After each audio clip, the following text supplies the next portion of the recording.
বিদ্যুতের মূল্য বৃদ্ধিতে ক্ষোভ জানিয়েছেন সারা দেশের মানুষ। নিত্যপণ্যের ঊর্ধ্বমূল্যর চাপে এমনিতেই চিড়ে চ্যাপ্টা হওয়ার জোগাড়।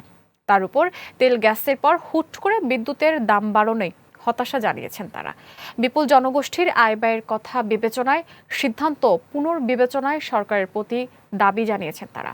প্রতিনিধিদের তথ্যচিত্রে রত্না জামানের ডেস্ক রিপোর্ট। চলতি মাস থেকেই ভোক্তা পর্যায়ে প্রতি ইউনিট বিদ্যুতের দাম ১ টাকা ৫২ পয়সা বাড়িয়েছে সরকার। দ্রব্যমূল্যের ঊর্ধ্বগতির এই সময়ে বিদ্যুতের দাম বাড়ানোয় ক্ষোভ জানিয়েছেন সাধারণ মানুষ। আবাসিক থেকে শুরু করে বাণিজ্যিক সব খাতেই বাড়ছে খরচ।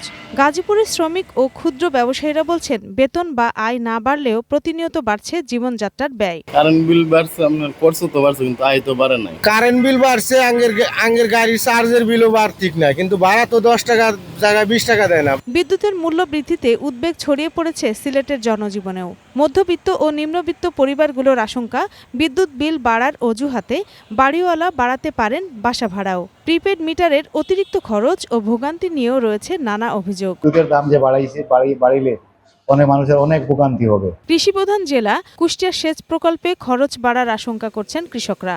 ব্যাটারি চালিত যান চালক ও ক্ষুদ্র ব্যবসায়ীরাও বিদ্যুতের দাম বাড়ায় হতাশ। আমাদের তো ভাই আয় প্রতিদিন মাসে মাসে বাড়ে না, নিম্নবিত্ত যারা আছে তাদেরও আয় বাড়ে না।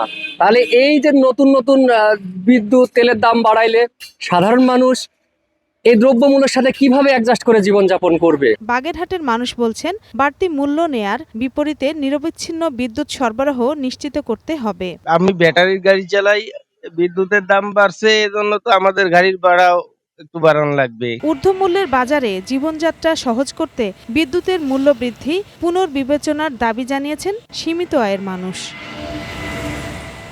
রত্না জামান, গ্রিন নিউজ ডেস্ক।